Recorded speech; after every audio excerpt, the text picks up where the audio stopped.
Hello guys, in this video I will show you how to add envelope custom field on DocuSign. So for that guys, first of all, you will need to log into your account on DocuSign.com and then select settings. Now scroll down and on your left side select envelope custom fields.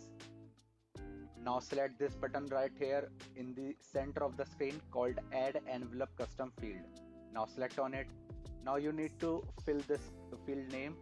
Now select the field type, and after that you need to enter here the list of values, and you need to separate them by applying the semicolon, and after doing this you need to select on this add button, and that's how you guys can successfully add a new custom envelope custom field on DocuSign.